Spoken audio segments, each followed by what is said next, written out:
El tren fantasma de medianoche, conocido por pocos y temido por muchos, es una leyenda que ha viajado por el tiempo y la tecnología, infectando la mente de aquellos que se atreven a buscarlo en los rincones más oscuros de Internet. Ana y sus amigos, atraídos por el misterio, comenzaron la noche con risas nerviosas, explorando la estación abandonada en las afueras de Estocolmo, donde la estructura oxidada y el eco de pasos olvidados parecían susurrar advertencias que ninguno quiso escuchar. En los foros ocultos de la Deep Web, la historia del Silverpilen circulaba como una advertencia codificada, camuflada entre archivos y videos borrosos. Se decía que aquel tren no era solo un medio de transporte, sino una prisión eterna para las almas de los que subían a bordo. Aquel fenómeno urbano, una mezcla entre historia real y mito digital, era un reto para los jóvenes curiosos. ¿Quién se atrevía a tomar el tren en su noche de aparición? Movidos por el escepticismo y la búsqueda de adrenalina, Ana y sus amigos cruzaron los accesos clausurados del metro, cámara en mano, listos para documentar el encuentro con lo imposible. La luz de sus linternas bailaba entre sombras que parecían vivir y respirar bajo la fría bóveda del túnel. Lo que comenzó como una broma, una aventura de adolescentes en busca de emociones, pronto se tornó en una pesadilla que nadie podría haber previsto. Al tiempo que avanzaban, el aire se volvió pesado, denso, como si el propio túnel los estuviera absorbiendo. De repente, en la distancia, el resplandor metálico del Silverpilen apareció, rozando los rieles con un silbido espectral. Su aspecto descuidado, cubierto por el musgo y el polvo del olvido, no hizo sino aumentar el terror de aquellos que, sin poder resistirse, abordaron sus vagones. Las puertas se cerraron con un estruendo frío, separándolos del mundo real. El tren arrancó con una velocidad inhumana, dejando atrás el tiempo y el espacio conocido. Ana notó que las estaciones que cruzaban no coincidían con ningún mapa, como si fueran paradas entre dimensiones o puertas hacia lo desconocido. En el primer vagón, los espejos desfiguraban los rostros de los pasajeros, reflejando no solo su imagen, sino sus miedos más ocultos. Ana vio su propio reflejo fragmentado, ojos que lloraban lágrimas negras y una sonrisa torcida que no era la suya. El terror comenzó a invadir sus pensamientos, mientras escuchaban risas infantiles que provenían del siguiente vagón, un espacio sumido en una oscuridad absoluta.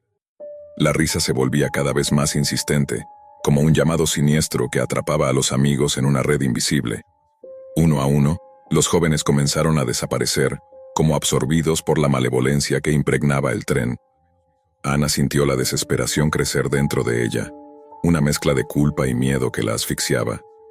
Fue entonces cuando encontró el diario del maquinista, un hombre que relataba su descenso al abismo junto con el tren, describiendo cómo Silverpilen se alimentaba de las almas de quienes osaban abordar, transformándose en una entidad viva e insaciable.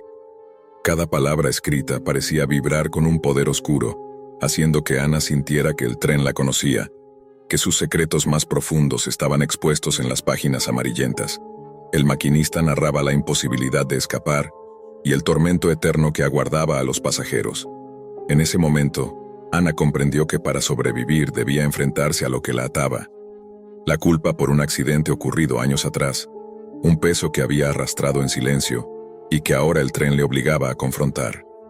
Mientras el Silverpilen seguía su camino sin destino, ella sabía que la batalla más difícil no sería contra el tren, sino contra sus propios demonios. El tren seguía su marcha, implacable, atravesando túneles que parecían sumergirse en la eternidad, estaciones que se desvanecían en la neblina de un mundo sin tiempo. El aire dentro de Silverpilen se espesaba, impregnado de una humedad fría y un aroma a óxido y recuerdos perdidos. Ana sentía cómo cada latido de su corazón resonaba en los vagones vacíos, donde las sombras danzaban a su alrededor, burlándose de su miedo. Las risas infantiles del vagón oscuro se convirtieron en susurros lastimeros, clamando por liberación, por un descanso que parecía inalcanzable. Los espejos distorsionados habían mostrado ya rostros que no eran de este mundo, y la sangre seca en otro vagón se había tornado un recordatorio macabro de lo inevitable. El tren devoraba todo aquello que osaba desafiar su trayecto. Los amigos desaparecidos parecían fundirse con la estructura misma del tren, convertidos en espectros atrapados entre realidades. Ana, sola ahora, caminaba con pasos vacilantes hacia el último vagón, guiada por una mezcla de desesperación y un extraño sentido de destino. Allí, el silencio era absoluto, una ausencia de todo sonido que hacía eco en su mente con un peso insoportable. El diario del maquinista caía lentamente de sus manos, como si las palabras escritas hubieran perdido su fuerza, dejándola a ella frente a su mayor desafío. La culpa que la había acompañado desde aquel fatídico accidente se alzó como un monstruo invisible, susurrándole reproches, arrastrándola hacia la oscuridad. Ana cerró los ojos y respiró profundo, recordando el momento que había marcado su vida, el choque, la pérdida, la mirada desesperada de aquel niño atrapado entre los hierros retorcidos. Durante años había vivido con la carga de no haber podido hacer nada, y ahora el tren le exigía reconciliarse con ese dolor o quedar atrapada para siempre. Entonces, en la penumbra, apareció una figura tenue, etérea, que le tendió la mano con una sonrisa triste. Era el maquinista, atrapado como ella, una víctima más de Silver Pilen. Con voz susurrante, le habló de la posibilidad de liberación, pero solo si enfrentaba su culpa y aceptaba perdonarse a sí misma. Un torrente de emociones la invadió. Miedo, tristeza, rabia, pero también una chispa de esperanza. Ana recordó las palabras que había leído en el diario, la lucha entre rendirse y seguir adelante. Con una determinación renovada, abrió los ojos y enfrentó su reflejo en un espejo que apareció frente a ella. Esta vez, en lugar de distorsión, vio una imagen clara. Una mujer valiente, herida pero dispuesta a sanar. El tren comenzó a desacelerar, el murmullo de las estaciones conocidas emergía como una melodía distante. La luz de la luna llena se filtró por las ventanas, iluminando su rostro y disipando las sombras que la aprisionaban. Silver Pilen llegó a su última parada, la estación donde todo había comenzado y donde podía decidir su destino. Las puertas se abrieron lentamente, y Ana dio un paso fuera del tren, sintiendo que con cada paso dejaba atrás la oscuridad, la culpa y el miedo.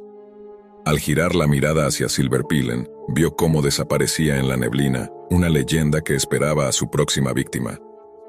De regreso en la estación abandonada, los primeros rayos del alba acariciaban el rostro de Ana, quien, aunque marcada por la experiencia, llevaba consigo una renovada voluntad de vivir y enfrentar su pasado. El tren fantasma había reclamado mucho, pero también le había dado una oportunidad que pocos obtienen, la de perdonarse y seguir adelante. La historia del Silver Pilen se convirtió para ella en un recordatorio perpetuo de que, a veces, el mayor tren fantasma no es uno que viaja por vías olvidadas, sino aquel que recorre los rieles de la mente y el alma, donde los verdaderos miedos y culpas deben ser enfrentados para encontrar la libertad. Lorenzo había llegado al remoto castillo enclavado en los Apeninos italianos con la firme intención de cumplir una misión que parecía sacada de un relato antiguo: catalogar la colección olvidada de arte que yacía abandonada en ese lugar, consumida por la humedad y el polvo del olvido. Las paredes de piedra, cubiertas por hiedra que trepaba sin control, guardaban secretos que parecían susurrar en el viento helado que atravesaba los corredores vacíos. Mientras caminaba con paso medido por los salones desiertos, su mirada se posó en una sala en particular donde, entre telas cubiertas de polvo y muebles rotos, descansaba un retrato. No era un cuadro cualquiera. La pintura representaba a una mujer joven, cuya belleza era perturbadora por la intensidad de sus ojos. A diferencia del resto de las obras, que habían perdido el brillo del tiempo, aquel retrato parecía latir con vida propia. La inscripción sobre una pequeña placa oxidada decía: La Dama de los Ojos Vacíos, 1742. Lorenzo se sintió atraído de inmediato. La curiosidad, ese motor de tantos descubrimientos, lo impulsó a sentarse frente a la imagen, contemplándola durante minutos que se estiraban como horas. Había algo en esos ojos, un vacío inquietante que no podía apartar, como si la mujer estuviera mirando desde un abismo sin fin, tratando de comunicar un mensaje que solo él podía entender. Decidió que debía saber más. Sin embargo, los archivos físicos del castillo eran escasos, dañados y dispersos. Fue entonces cuando recurrió a su otro recurso: la Deep Web, un oscuro océano digital donde se ocultaban secretos, documentos perdidos y rumores olvidados que la superficie nunca permitiría. Sabía que muchos investigadores la temían, pero también que era un recurso invaluable para quienes buscaban la verdad más allá de la censura. A través de sus conexiones y foros encriptados, Lorenzo encontró pistas sobre aquel pintor obsesionado con su esposa, un artista del siglo XVIII que había desaparecido misteriosamente poco después de terminar aquel retrato. Las leyendas decían que la mujer había muerto en circunstancias oscuras mientras posaba, y que el pintor, desesperado, había recurrido a rituales prohibidos para conservar su belleza para siempre. Esa noche, mientras la lluvia golpeaba contra las ventanas del castillo y el viento susurraba entre las ruinas, Lorenzo sintió por primera vez el peso de la mirada de la dama clavada en él. Pero no solo eso. Entre los murmullos del silencio, un susurro casi imperceptible comenzó a llegar desde el lienzo, un llamado que penetraba en sus sueños y sus pensamientos. En su mente, imágenes borrosas de paisajes góticos se entrelazaban con la figura de la mujer. Ruinas cubiertas de niebla, árboles retorcidos y un castillo en ruinas al borde de un abismo profundo. Cada noche, los sueños se hacían más vívidos, y la dama parecía acercarse, invitándolo a cruzar el umbral hacia ese mundo oscuro y silencioso. Pero la investigación no se detuvo ahí.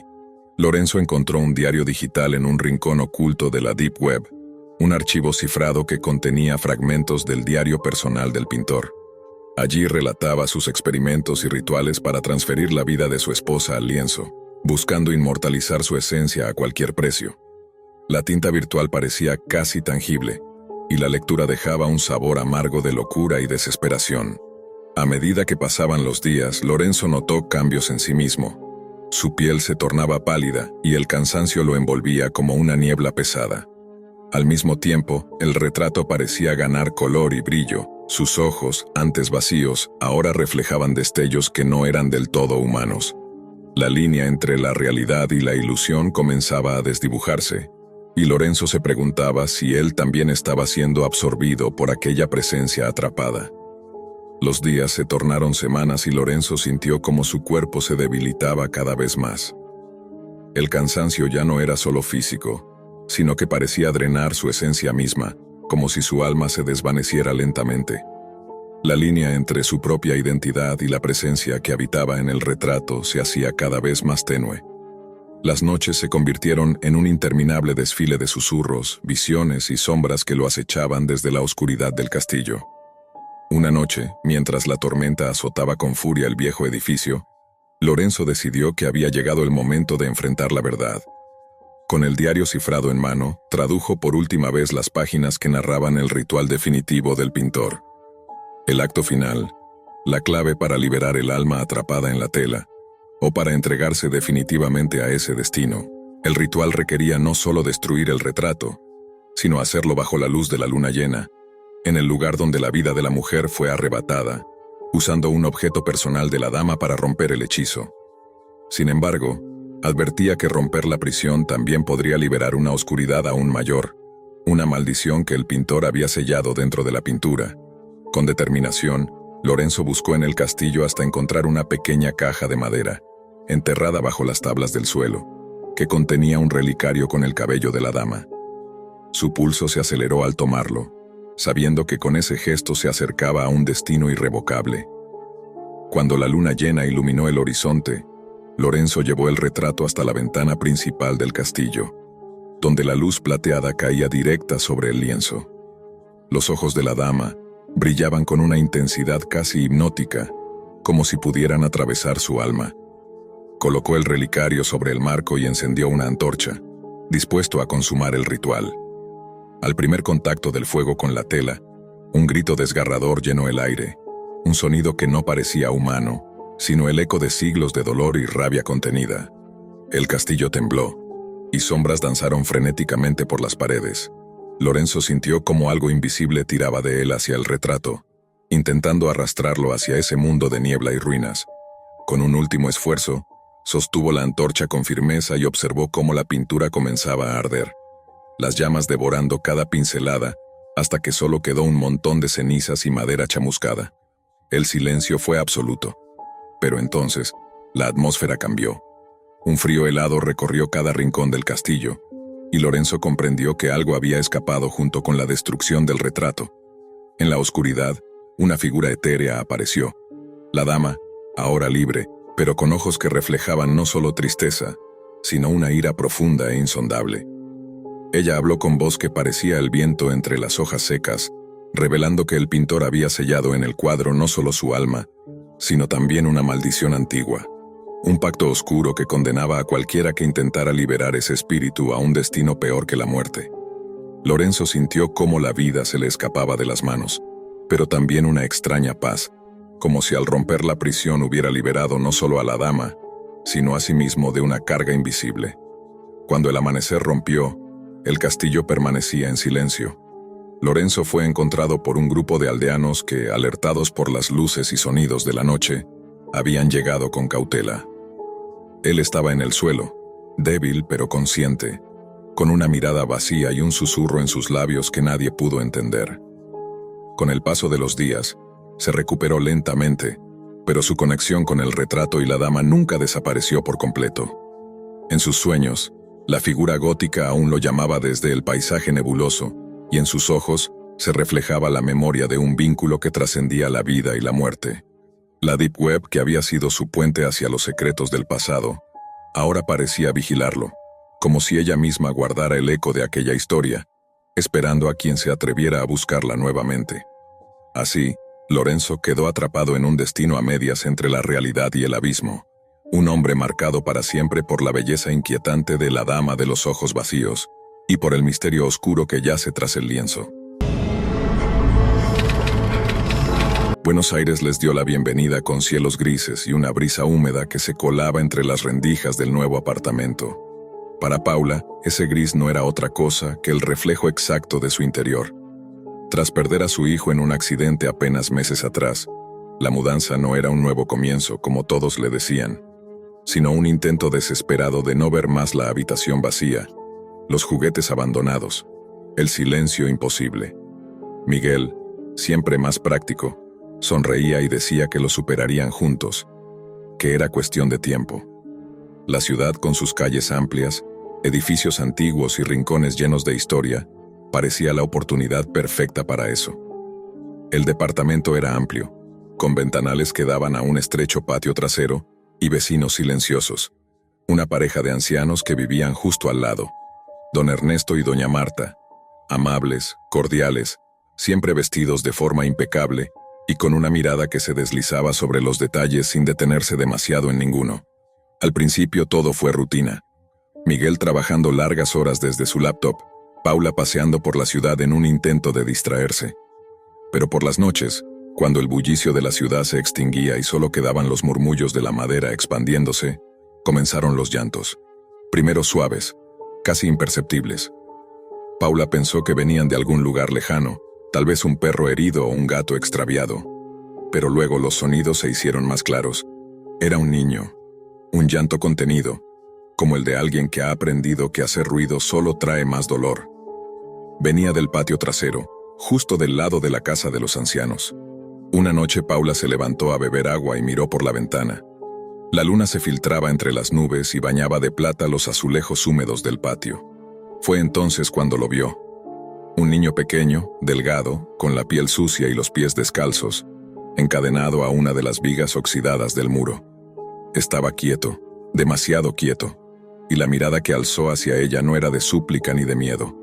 Era hueca, interminable. El vaso se le resbaló de las manos. Corrió hacia Miguel, lo sacudió, le rogó que mirara. Pero al regresar a la ventana, el patio estaba vacío. No había cadenas, ni niño, ni rastro alguno.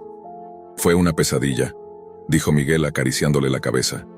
Estás agotada, mi amor. Todo esto es muy reciente. Pero Paula sabía lo que había visto. A la mañana siguiente se acercó a los ancianos. Los encontró regando sus plantas con una calma que le pareció casi insultante.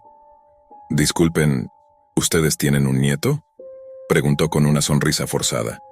Nieto, no querida, respondió doña Marta con una risa suave. Nunca tuvimos hijos, solo estamos los dos. Paula intentó reír también, pero algo en la mirada de Ernesto la incomodó. Era como si le estuviera diciendo que no preguntara más, como si el silencio fuera una forma de protección. Los llantos continuaron. Algunas noches eran tan intensos que Paula se despertaba empapada en sudor.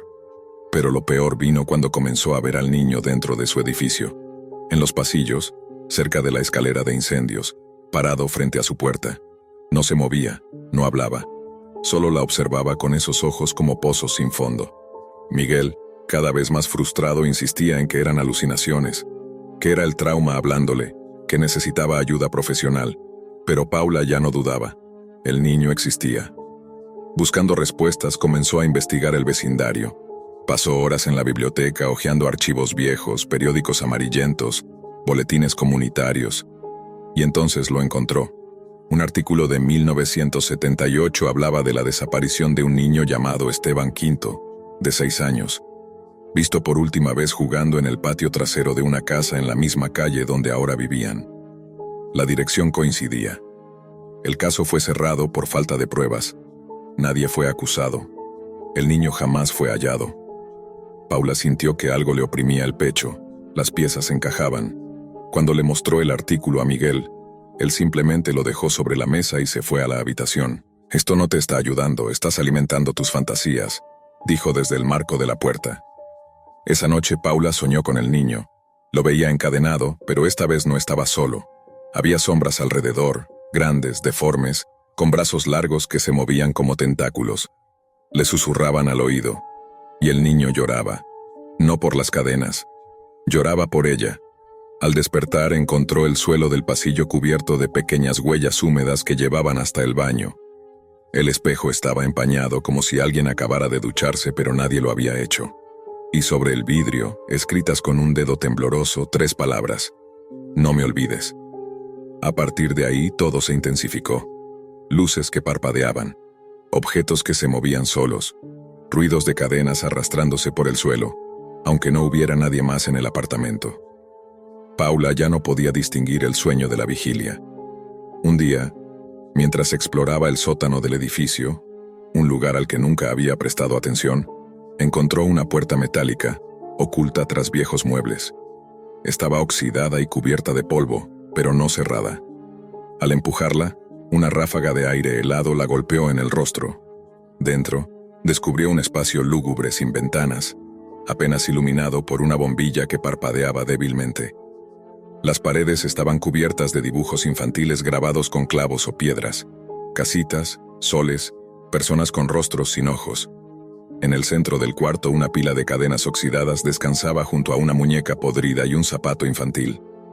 Paula retrocedió con el corazón en la garganta, pero al girarse para salir, escuchó un crujido.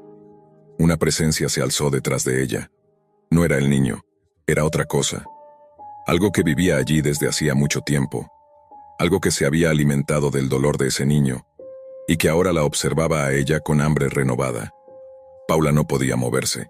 Sentía las piernas entumecidas, el aire denso como si el sótano respirara con ella. Detrás, el crujido se repitió, más fuerte, más cerca. Un frío le recorrió la espalda cuando escuchó el sonido seco de una cadena arrastrándose sobre cemento viejo. No se atrevió a mirar.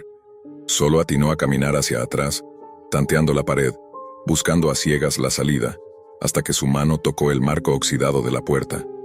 Al salir, sintió que algo se detuvo justo detrás del umbral, como si aquella presencia no pudiera o no quisiera cruzar. Pero Paula lo sabía. Eso no había terminado. En los días que siguieron, las visiones se intensificaron. Ya no solo veía al niño en los pasillos o en el patio. Ahora lo encontraba en el reflejo del microondas, en el vidrio empañado del horno, incluso en el monitor apagado de la computadora. Siempre encadenado, siempre mirándola, y cada vez más cerca. Una noche, despertó jadeando, con el cuerpo empapado en sudor.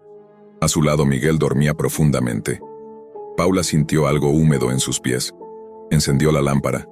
El suelo estaba cubierto de barro y huellas, decenas de pequeñas huellas mojadas que salían del armario del dormitorio y se dirigían directamente hacia la cama. Se levantó de golpe, abrió el armario con una mezcla de rabia y miedo, pero no encontró nada, excepto un pequeño trozo de papel arrugado, como arrancado de un cuaderno infantil. Lo abrió con manos temblorosas. Era un dibujo hecho con crayones descoloridos, una figura de un niño atado a una viga, y junto a él, una figura femenina, de cabello largo, con lágrimas cayendo de los ojos. Paula no necesitaba una interpretación. Era ella. A la mañana siguiente bajó al sótano una vez más, esta vez con una linterna y una cámara de su celular. Quería registrar lo que había visto, quería mostrárselo a Miguel, obligarlo a ver la verdad. Pero al cruzar la puerta el espacio había cambiado. Las paredes estaban cubiertas con nuevas marcas, grabados más recientes.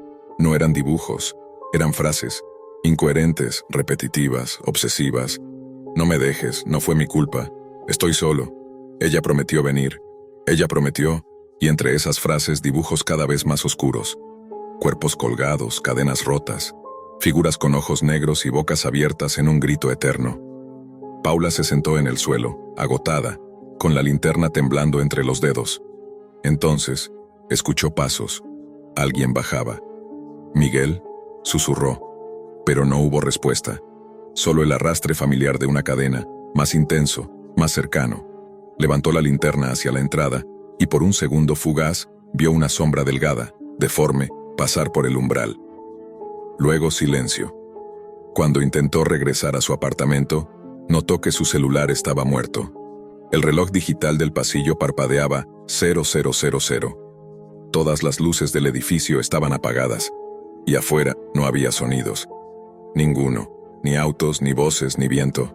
Era como si el mundo se hubiera suspendido. Volvió al departamento. Miguel ya no estaba en la cama, las sábanas estaban frías. Buscó por todas partes, llamándolo. Nada. Entró al baño y vio que el espejo estaba empañado. Lo limpió con la mano, y detrás de su reflejo vio al niño parado justo detrás de ella.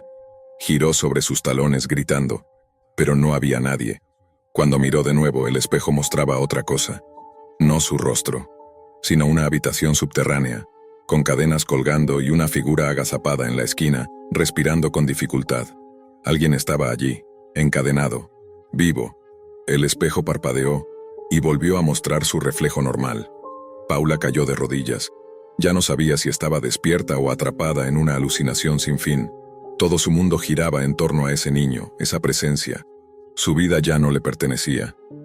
Esa noche soñó con el pasado. Se vio a sí misma entrando a una casa distinta, vestida diferente. Un recuerdo que no recordaba. Un lugar con paredes cubiertas de madera, olor a humedad y ecos de algo más profundo. En ese sueño ella descendía por unas escaleras que no terminaban nunca, llevando algo en las manos, una llave y una promesa. Despertó con sangre en las palmas. Se había arañado en la noche, pero junto a la cama sobre el suelo había una pequeña llave oxidada que ella no recordaba haber visto nunca. «Esto no puede seguir», se dijo frente al espejo. «Tengo que acabarlo». Esa tarde volvió al archivo municipal, pero esta vez pidió expedientes de construcción. Quería saber más del edificio, de lo que había antes. Entre cientos de planos y documentos polvorientos, encontró uno que le heló la sangre. En 1954, ese edificio era un orfanato, uno que cerró tras una investigación de abuso y desapariciones. La dirección no coincidía exactamente, pero el mapa mostraba que parte de la estructura original había sido demolida y reemplazada por la nueva construcción. Y en el sótano, en el maldito sótano, figuraba una zona marcada como área de retención. «¿Qué retención?», murmuró Paula. «¿A quién retenían?». Tomó fotos de todo. Al llegar a casa encontró la puerta abierta. Pensó que Miguel había regresado, pero adentro no había nadie. El apartamento olía a humedad y a tierra. El pasillo parecía más largo. Al caminar hacia la cocina notó que las paredes estaban marcadas con pequeñas huellas. No barro esta vez, sino ceniza. Y en la mesa alguien había dejado otro dibujo. Esta vez era la imagen de una mujer colgando cadenas sobre su propio cuello. Y un niño, sonriendo. Paula ya no lloraba. El miedo había sido reemplazado por algo más profundo. Determinación, quizás. O resignación. Tomó la linterna, la llave, y bajó al sótano por última vez. El pasillo se sentía más estrecho, como si el edificio estuviera cambiando de forma, como si se cerrara a su alrededor. Al llegar a la habitación de las cadenas, la llave brilló débilmente en su mano, como si supiera que al fin había llegado su momento. Del otro lado de la sala, una puerta nueva había aparecido, una que antes no estaba. Un marco de madera podrida con un ojo de cerradura perfectamente alineado a la llave que Paula sostenía. El aire era denso, la oscuridad, absoluta. Pero Paula respiró hondo y colocó la llave. Giró, y la puerta comenzó a abrirse. La puerta se abrió con un quejido profundo, como si el edificio exhalara por primera vez en décadas. Paula levantó la linterna, pero la luz no penetraba más allá del umbral. Una oscuridad densa, espesa, parecía tragar la iluminación al instante, como si estuviera viva. Aún así entró. El aire dentro era frío, tan helado que le calaba los huesos. Pero no era solo la temperatura. Era una sensación, una energía. Algo la estaba mirando, tocando su mente, como dedos invisibles que le hurgaban los recuerdos. La linterna parpadeó. Avanzó a ciegas, guiada solo por el crujido de sus pasos sobre un suelo de piedra antigua y húmeda. Y entonces, la vio. La habitación era circular. Las paredes cubiertas de nombres tallados, cientos de ellos, nombres de niños. Paula sintió un nudo en el estómago al ver algunos repetidos, como si hubieran intentado salir desesperadamente, dejando su marca una y otra vez. En el centro, una figura se destacaba en medio de la oscuridad. El niño. Estaba de pie, encadenado a un pedestal de piedra. Su rostro era idéntico al de las visiones, piel sucia, mirada hueca, pero esta vez sus labios se movían. «Tú dijiste que vendrías», susurró con una voz quebrada, infantil y vieja al mismo tiempo. Paula no supo qué responder. Se arrodilló frente a él, con lágrimas ya corriendo por su rostro. No por miedo, no solo por eso. Había en ella una certeza dolorosa, conocía esa voz. No del todo, no conscientemente, pero algo en su alma la reconocía. «¿Quién eres?», preguntó, aunque temía la respuesta. «Soy lo que dejaste», dijo el niño. «Soy lo que prometiste liberar. ¿Y olvidaste?». Las paredes comenzaron a temblar. Las cadenas que lo sujetaban se movieron solas, como serpientes de hierro. Y entonces, una sombra emergió detrás de él. Era una figura gigantesca, humanoide y amorfa al mismo tiempo, hecha de oscuridad sólida, con un rostro indistinto y múltiples brazos que salían de su espalda como ramas secas. Tenía ojos, muchos, todos abiertos, todos brillando con una luz amarilla y podrida. «Tú viniste a mí», gruñó la entidad con voz de muchas voces, «y me diste tu dolor». Paula retrocedió, horrorizada. «¿Qué eres?». «Soy el eco», dijo la criatura, «el residuo de todo lo que los humanos abandonan, lo que se esconde cuando olvidan, cuando callan, cuando niegan.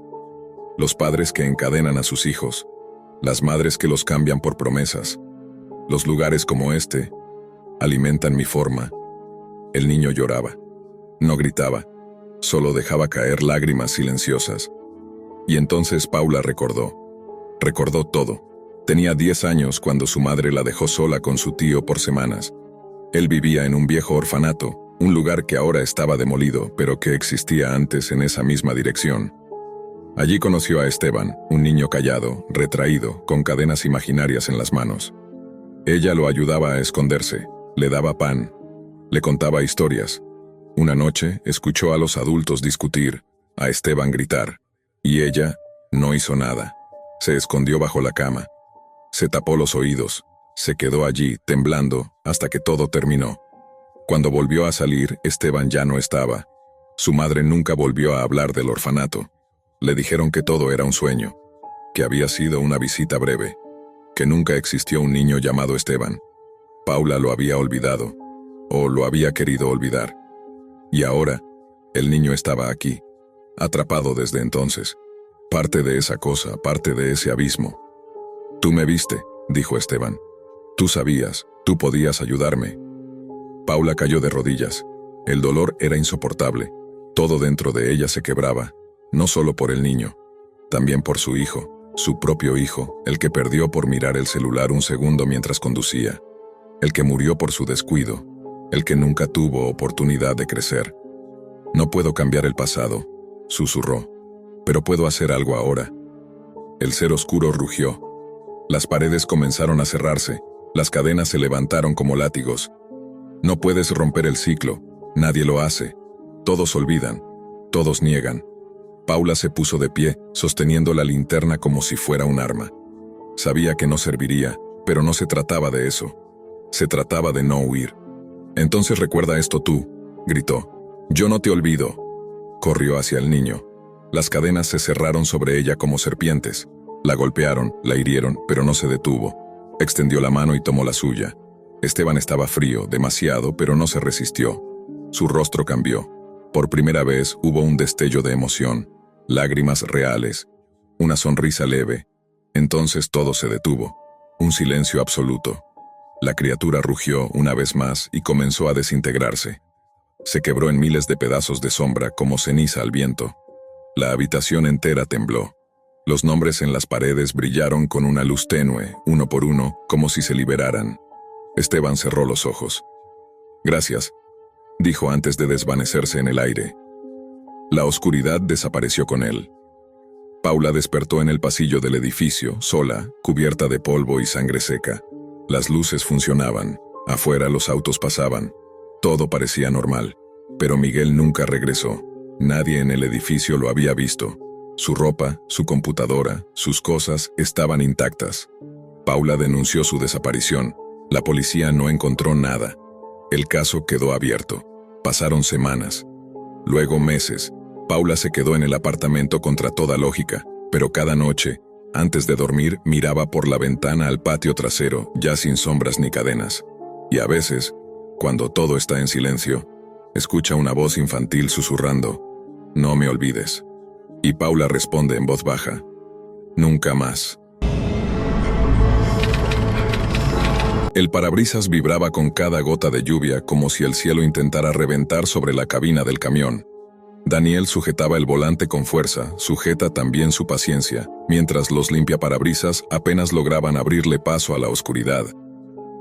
Era medianoche y el reloj marcaba su 5ª hora de retraso. La autopista principal estaba cerrada por un derrumbe y el único mapa decente que tenía mostraba una carretera secundaria que prometía un atajo. Ni siquiera tenía nombre, solo una línea gris que se desvanecía en los márgenes del papel. Al principio parecía una decisión razonable. El camino era estrecho, sí, y las señales brillaban por su ausencia, pero Daniel había conducido por rutas peores en sus 30 años de oficio.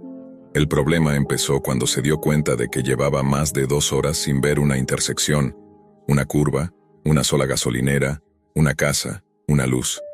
Nada. Solo árboles interminables que parecían apretarse más y más contra la carretera, como si trataran de tragársela. Encendió la radio para romper el silencio, pero todo lo que obtuvo fue estática. Cambió el canal. Más estática. Subió el volumen. Algo crujió. Como si hubiera interferencia de una voz, pero muy lejana, como un susurro atrapado entre los dientes de alguien que ya no respiraba. La apagó. Miró el GPS, una línea recta sin fin. El puntito azul avanzaba sobre la nada. El sistema recalculaba sin descanso, luego se congeló, luego se apagó por completo. El primer destello lo vio a lo lejos, unos faros que titilaban por detrás de una curva inexistente. Daniel se enderezó. ¿Otro conductor? ¿Alguien que pudiera confirmar que no estaba volviéndose loco? Aceleró. La figura de los faros se acercó, pero justo cuando creyó estar a punto de alcanzarlos, desaparecieron. Como si se los hubiese tragado la niebla. Y entonces vinieron las figuras. Primero creyó que eran postes, sombras proyectadas por los árboles, ilusiones ópticas. Pero cuando pasó a escasos metros de una de ellas, sintió con total claridad el contacto gélido de su mirada. Eran humanos, o lo parecían, parados inmóviles al borde del camino, como esperando algo. Como esperándolo a él. Rostros pálidos, sin expresión, algunos con ojos abiertos como platos, otros con la cabeza girada hacia un ángulo imposible, como si sus huesos hubieran olvidado cómo sostenerse. Daniel tragó saliva y siguió conduciendo. Más rápido, más ansioso, pero no importaba cuánto acelerara. El velocímetro oscilaba entre cifras incoherentes, a veces marcando 12 kilómetros por hora, otras 237 kilómetros por hora sin razón lógica, y el cuentakilómetros subía, bajaba, se reseteaba, volvía a marcar números que él juraba haber visto antes. Después de lo que sintió como una eternidad, la fatiga lo venció. Detuvo el camión a un costado de la carretera, al menos lo que parecía ser un costado, ya que el asfalto no tenía márgenes claros. Apagó el motor y apoyó la cabeza contra el volante.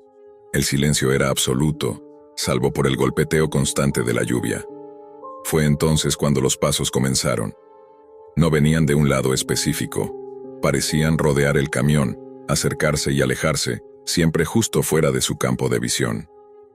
Daniel encendió las luces, nada. Bajó del camión armado con una linterna. El bosque era una pared de ramas retorcidas y hojas negras como el hollín. Caminó unos pasos, nada. Volvió al camión. Cuando estaba por subirse, lo vio. Un cartel viejo, oxidado, inclinado hacia un costado, casi cubierto por enredaderas. No mires atrás. Su corazón dio un vuelco. No recordaba haberlo visto al llegar. El cartel estaba justo ahí, frente a su vehículo. Era imposible no haberlo notado antes. Aún así, giró lentamente hacia el retrovisor. Lo que vio lo congeló. Una figura, alta, encapuchada, caminando con pasos lentos pero constantes hacia la parte trasera del camión, sin rostro visible, sin sonido, solo su presencia, como si caminara sobre otra realidad. Volvió a encender el motor con desesperación. Tosió. Falló. Tosió otra vez. Las luces delanteras parpadearon como una vela a punto de apagarse. Pateó el acelerador. Finalmente, arrancó. El camión rugió y se lanzó hacia adelante, pero los espejos retrovisores mostraban que la figura seguía ahí, más cerca, siempre más cerca.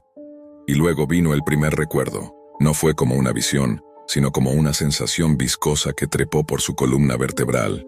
Una curva, un camión, un niño corriendo por el camino, un frenazo, una sombra, cristales, gritos, silencio, mucho silencio, demasiado. Sacudió la cabeza. Estaba cansado, eso era todo. Su mente le estaba jugando malas pasadas, pero no pudo ignorar que la carretera seguía exactamente igual que cuando empezó. Ni un cambio, ni una salida, como si estuviera conduciendo sobre una cinta sin fin. Horas más tarde, o eso creyó, el motor comenzó a quejarse. El depósito marcaba que aún quedaba combustible, pero el camión empezaba a fallar, tosía, jadeaba, como si la propia máquina estuviera teniendo miedo. Fue entonces cuando la radio se encendió sola. Emitió un sonido metálico, un chirrido que sonaba como ruedas aplastando huesos húmedos. Y luego una voz que no era humana ni completamente digital. No es la primera vez, Daniel.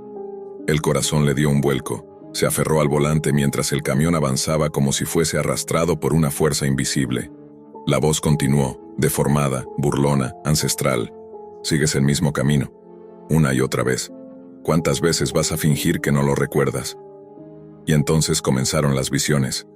Cada árbol que pasaba mostraba un rostro, un accidente, una escena. En una de ellas, su propio camión destrozado contra un guardarraíl.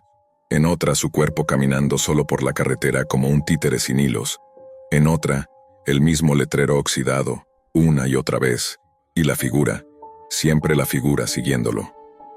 Daniel apretó los dientes. No podía más. Pisó el freno y descendió gritando, ¿qué quieres de mí? El eco devolvió su voz distorsionada. La niebla lo envolvió como una bestia hambrienta. Los árboles susurraban su nombre, arrastrándolo de vuelta al recuerdo que tanto había intentado enterrar. Un último parpadeo lo atrapó. Estaba de nuevo en la cabina, pero todo parecía diferente. El interior del camión era antiguo, polvoriento, como si llevara décadas abandonado. Y el espejo retrovisor reflejaba no su rostro, sino el de un niño, ensangrentado, inmóvil. La carretera ya no parecía solo una vía, era una sentencia. Y lo peor de todo es que él la había buscado. La radio volvió a crujir. Esta vez no eran voces, ni susurros, ni interferencia. Era un zumbido grave, rítmico, como una respiración mecánica que se filtraba desde el fondo de la tierra. La pantalla del GPS, muerta hacía horas, volvió a encenderse, pero no mostraba ningún mapa. Solo una palabra repetida una y otra vez, desplazándose como una serpiente digital por la pantalla. Culpable. Daniel intentó apagarla, desconectarla, pero no reaccionaba. El zumbido aumentó. El volante temblaba bajo sus manos. El asfalto parecía vibrar bajo las ruedas. Y entonces algo cambió. Por primera vez la carretera se bifurcó. Un desvío, a la izquierda. Sin pensarlo, giró. La carretera secundaria era más estrecha, más oscura, pero por alguna razón le pareció más real. como si existiera más allá del castigo. Tras recorrer unos metros lo vio. Una luz, una cabaña vieja, oxidada, perdida en medio del bosque. Aparcó el camión y bajó con el corazón acelerado. Las figuras humanas ya no estaban. El aire era espeso, cargado de electricidad. Empujó la puerta. Dentro, una única silla de metal. Una computadora encendida. La pantalla mostraba una transmisión en vivo, sin sonido. Una cámara enfocaba el interior de una cabina de camión. Su cabina. Su rostro. Su cuerpo temblando. El Daniel del video lo miraba directo a través de la pantalla. ¿Quieres recordar?, preguntó la voz, esta vez desde el propio monitor. Entonces, deja de mentirte. Y la imagen cambió. Ya no era él en el camión. Era otra grabación, una grabación antigua, mal grabada, inestable. Mostraba un sitio en la Deep Web, The Loop, un rincón oculto, un mito entre camioneros veteranos y adolescentes sin alma. Decían que si entrabas allí y veías la carretera maldita, podías atravesarla, podías reescribir tu destino, pero nadie hablaba del precio. Daniel en esa grabación estaba frente a la computadora, borracho, lleno de rabia. Esa noche había discutido con su esposa, había bebido más de la cuenta y decidió conducir de madrugada. Llevaba a su hijo en el asiento trasero, un niño de apenas 8 años, y esa carretera apareció en su pantalla, sin nombre, sin mapas, solo un botón: entrar al camino. Él lo pulsó, y desde ese momento la carretera lo eligió a él. La grabación se detuvo. La pantalla mostró una línea de código que Daniel no comprendía, pero que parecía moverse como si respirara. Y en el centro una frase: mientras mientas sobre lo que hiciste, nunca saldrás. El recuerdo golpeó con toda la fuerza de una vida reprimida. No fue un accidente, no fue un descuido, fue un impulso oscuro, inconsciente, nacido del cansancio, de la frustración, de ese momento en que pensó: si tan solo pudiera empezar de nuevo. Había visto el sitio, lo había creído un juego, pero The Loop no era un juego, era un pacto, una trampa, una cárcel digital disfrazada de carretera. Y en esa primera noche, con la lluvia, con el niño dormido, con su rabia ardiendo, Daniel había dejado de frenar. Solo un segundo, solo un deseo, solo una elección. Y ahora pagaba. Volvió corriendo al camión, con la esperanza absurda de escapar. Pero ya no estaba en la carretera. Todo alrededor era blanco, como si el bosque se hubiera evaporado, como si estuviera en el centro de un vacío.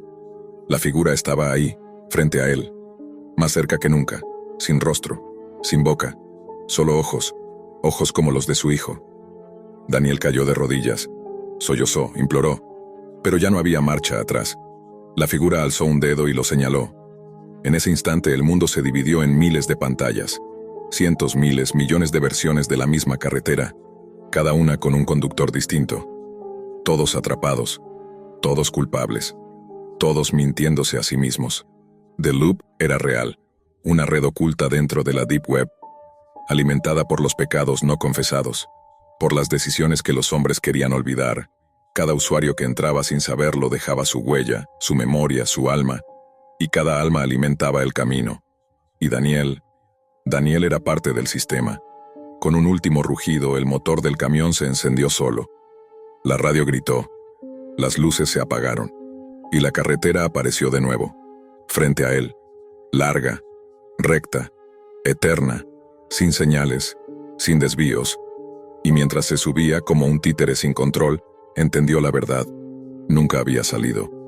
Nunca lo haría, porque la carretera sin fin no era un lugar físico. Era un bucle digital envenenado, una maldición diseñada para quienes buscaban en la Deep Web respuestas que no querían enfrentar en la vida real. Y él era solo uno más de los muchos que, atrapados entre remordimientos y castigos, seguiría conduciendo por la carretera sin fin. Desde el primer momento en que Clara vio la casa en aquella página oculta dentro de un foro abandonado en la Deep Web, supo que había algo extraño en todo el asunto. No era solo el precio, casi simbólico, ni la ubicación remota entre montañas solitarias del norte de España. Era la forma en que las imágenes se cargaban con un leve parpadeo, como si la casa misma no quisiera ser mostrada por completo. Las fotos eran en blanco y negro, pero no por un error técnico. Lo comprobó varias veces. Había una distorsión apenas perceptible en las esquinas, como si una sombra invisible tratara de colarse en el encuadre. Miguel, siempre escéptico y práctico, solo se encogió de hombros al verlas. Es una ganga. No importa de dónde venga el anuncio, vamos a verla. Lo que no sabían, lo que ningún archivo de esa web podía advertirles, era que, en ese momento, la casa ya los había elegido. La llegada fue como cualquier otra mudanza rural. Cajas, polvo, silencio absoluto. Los aldeanos los observaron con una mezcla de desdén y lástima. Algunos ni siquiera respondían al saludo. Los más ancianos, sin embargo, se santiguaban en cuanto escuchaban el nombre del caserón. La ventana del fin, decían bajando la voz. Pero Clara no entendía por qué. Aparte de su apariencia desgastada, la casa era hermosa. Techos altos, chimeneas de piedra, una vista impresionante del valle y una ventana grande arqueada en el piso superior, justo sobre el dormitorio. Fue en esa ventana donde comenzó todo. La primera noche, mientras Miguel dormía como un tronco, Clara se despertó de golpe, sobresaltada por un susurro suave. Una brisa helada le rozaba el cuello aunque las ventanas estaban cerradas. Escuchó una voz que apenas podía entender, pero que se repetía, arrastrando las sílabas en un tono casi cariñoso. Cla, ra, cla, ra. Se incorporó lentamente. La habitación estaba a oscuras y la luna proyectaba una sombra contra la pared que no parecía corresponder a ningún objeto real. Miguel, ¿lo oyes? Él apenas murmuró algo entre sueños. El susurro cesó en cuanto Clara se acercó a la ventana. No había nadie afuera, solo árboles, solo niebla. Al día siguiente intentó reírse del episodio. Probablemente fue un sueño, dijo. Pero en el fondo lo sabía, no había sido un sueño. Lo volvió a escuchar la noche siguiente, y la otra. Con cada madrugada el susurro se hacía más nítido, más insistente. Ya no era solo su nombre. Era un lamento, una promesa, una petición, algo como: ven, ayúdame, mírame. El espejo frente a la cama empezó a empañarse a medianoche, aunque la temperatura no cambiara. A veces la niebla formaba lo que parecía un rostro, una figura femenina con los ojos vacíos. Clara pensó en contárselo a Miguel, pero él ya se mostraba hastiado. Se la pasaba en el jardín o bajando al pueblo solo, cada vez más distante, casi agresivo. Insistía en que Clara estaba sugestionándose, que pasaba demasiado tiempo sola, que no debía leer tanto en esos foros extraños donde se había obsesionado con historias de casas encantadas. Pero Clara no buscaba casas encantadas. Buscaba respuestas. Volvió a la Deep Web. La misma página donde vio por primera vez el anuncio de la casa ya no existía.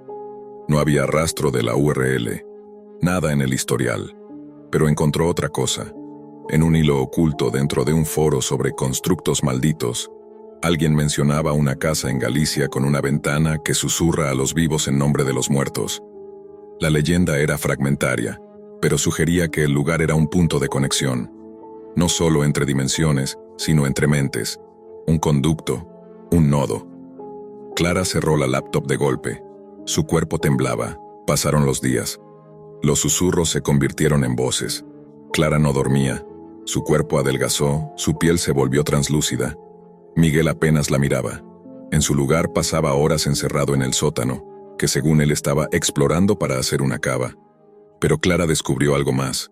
El sótano tenía una segunda puerta, oculta tras una estantería, una que no aparecía en los planos. La abrió una noche mientras Miguel estaba ausente. Lo que encontró fue indescriptible. Era una habitación circular revestida en piedra negra, con símbolos tallados en espiral que recordaban a antiguos rituales ibéricos. En el centro, una estructura metálica, una suerte de antena, conectada a un panel de control con cables que subían por las paredes como raíces. No parecía vieja, todo lo contrario. Los materiales eran modernos, demasiado modernos. Clara lo entendió de golpe. La casa era un experimento, un dispositivo, un artefacto incrustado en la tierra desde hacía décadas, alimentado por quienes habitaban en ella. Pero, ¿quién lo construyó?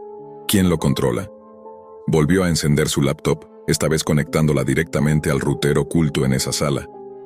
Automáticamente la pantalla se volvió negra. Luego una línea de código apareció. Nodo activo. Acceso restringido. Usuario identificado. Huésped 7. Ciclo de enlace en curso. El susurro ha comenzado. Clara apenas podía respirar. Entonces la imagen en la pantalla cambió.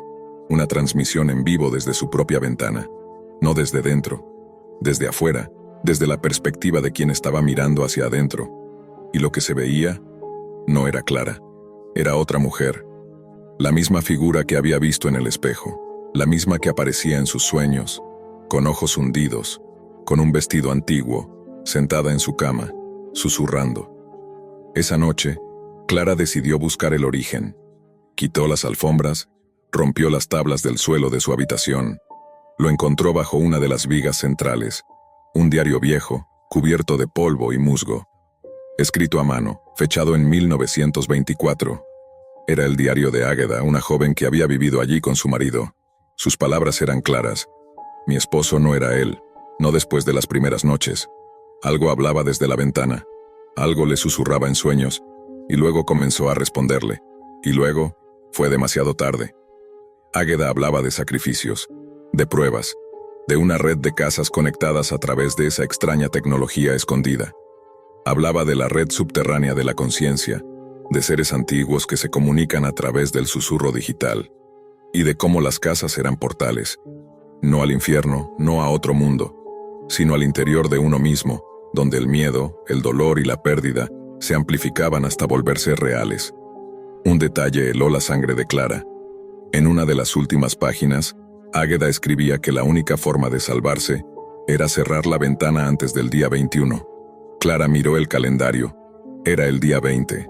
Esa noche, Miguel no regresó del pueblo. Clara se encerró en la habitación, clavó tablas en la ventana, puso sal en los bordes, como había leído en rituales antiguos. Pero los susurros continuaban, más agudos, más desesperados, y por primera vez, Clara comprendió el mensaje. No era una advertencia, era un llamado. La madrugada del día 21 cayó como un telón pesado sobre la casa. El viento golpeaba con violencia la fachada de piedra, haciendo crujir las ventanas como si la casa intentara sacudirse algo de encima. Clara se mantuvo despierta, el cuerpo tenso, con los ojos clavados en la ventana tapada con tablones y crucifijos improvisados. Las sombras ya no se escondían. Reptaban por las paredes como si tuvieran voluntad, distorsionando la habitación como una imagen mal codificada. Desde la pantalla de su laptop aún conectada al sistema oculto en el sótano, Clara observaba la transmisión que no cesaba. Su propia habitación, desde afuera, con la figura en el interior, que ya no era solo una sombra, sino una versión deformada de sí misma, con ojos vacíos, con una sonrisa torcida, con la piel pálida y desgarrada, como si algo hubiera intentado abrirla desde adentro. ¿Qué eres?, preguntó en voz baja, temblando. La pantalla parpadeó.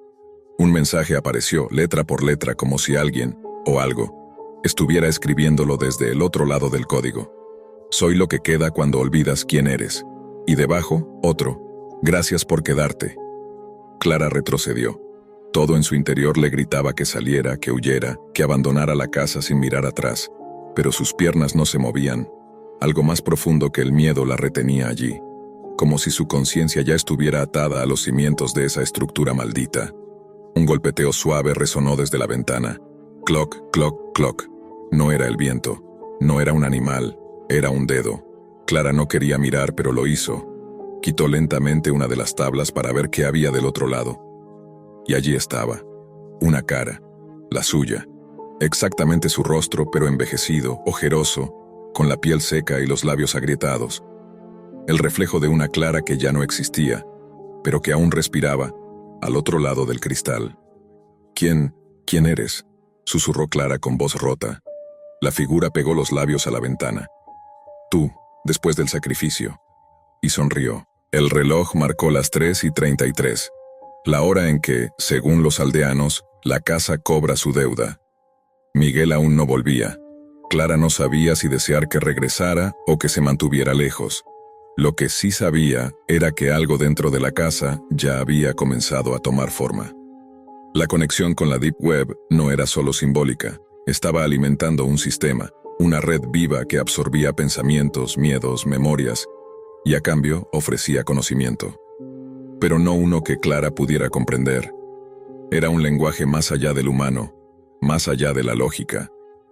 Era ruido vivo, codificado en susurros. Desesperada, volvió al sótano y trató de apagar el sistema, de desconectar los cables, pero estos parecían estar fusionados con la piedra misma. La antena emitía un leve zumbido, casi imperceptible, pero que le hacía sangrar los oídos. Cayó de rodillas. En ese instante, el diario de Águeda cayó de su mochila, abierto en una página que Clara no recordaba haber leído. Hay un motivo por el que la casa susurra a las mujeres, porque nos abre más fácil, porque nos conecta más profundamente, porque nos escucha antes de comernos por dentro. El aire se volvió espeso. Cada rincón de la casa susurraba su nombre ahora, no solo desde la ventana, desde los marcos, desde el suelo, desde su propia mente. Clara gritó como nunca antes, y entonces Miguel apareció. «¿Qué haces? ¿Estás loca?», dijo, al verla con los ojos desorbitados frente al altar electrónico del sótano. Pero su voz sonaba rara, distante, vacía. «Miguel», susurró Clara con voz entrecortada. Él sonrió. No era él. La figura de Miguel avanzó, pero sus movimientos eran erráticos, como un títere. «Ya casi es hora», dijo, y los ojos le brillaron con una luz que no era natural. Algo dentro de esa forma usurpada hablaba desde una garganta robada. «La casa está satisfecha, solo falta el gesto final». «¿Qué sacrificio? ¿Qué quieren de mí?». La figura se inclinó, y el rostro de Miguel se transformó por un segundo en otra cosa, en una amalgama de rostros. Clara, Águeda, una niña que jamás había visto, una anciana sin ojos, un enjambre de almas proyectadas en un rostro sin dueño. «Que regreses al otro lado». Clara huyó. Subió las escaleras tropezando, sin pensar. Sus piernas eran puro instinto. Alcanzó el dormitorio, derribó los muebles que bloqueaban la puerta y se encerró. A su alrededor las paredes temblaban. La ventana parecía respirar. No había salida. Y entonces lo entendió. El sacrificio no era físico. Era digital. Era mental. La casa no se alimentaba de cuerpos, sino de conciencias atrapadas en su red, y el acceso había comenzado desde que ella se conectó, desde que entró a aquel foro prohibido en la Deep Web.